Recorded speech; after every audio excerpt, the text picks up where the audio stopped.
Yemen से एक यासिर नाम का लड़का अपने 2 भाइयों के साथ मक्का आता है।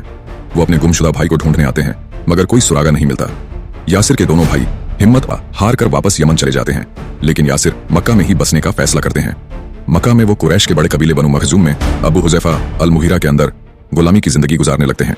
कुछ दिन बाद अबू हुज़ैफा उनकी शादी एक नेक और बाहया बीवी हजरत सुमैया बिन्त खैयात से करवा देते हैं, जो हबशा इथियोपिया से थीं। इन दोनों के घर एक फर्जंद पैदा होता है जिसका नाम अम्मार बिन यासिर होता है।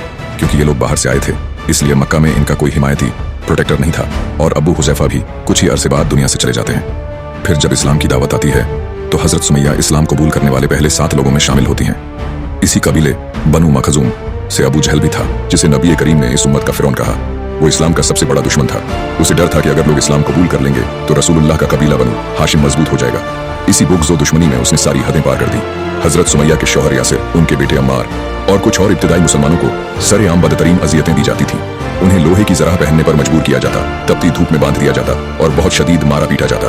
मगर हजरत सुमैया बहुत बहादुर और बेखौफ थी। वो अबू जहल के जुल्म के बावजूद अल्लाह का जिक्र करती रहती और उसके सामने मुस्कुराती रहती। रसूल अकरम उनके पास से गुजरते हुए फरमाते, ऐ खानदान ए यासिर, सब्र करो, तुम्हारे लिए जन्नत का वादा है। ये पाक खानदान खजूर के तनों से बांधा हुआ था, सब एक दूसरे के सामने।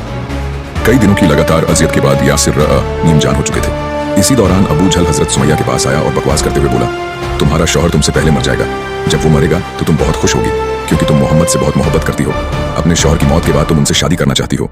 इस शर्मनाक जलील बकवास पर हजरत सुमैया ने उसके मुंह पर थूका और कहा, ऐ अल्लाह के दुश्मन, अल्लाह तुझे जलील करे। तू कितना नापाक और घटिया इंसान है। मेरी नजर में तू उस कीड़े से भी ज्यादा हकीर है जिसे मैं अपने पैरों तले को चल दूं। ये सुनकर अबू जहल पागलों की तरह गुस्से से भर गया। उसने एक नेजा उठाया और हजरत सुमैया के पेट में घोंप दिया। इसी नेजे का वार उनकी शहादत का सबब बना और हजरत सुमैया इस्लाम की पहली शहीदा बन गई।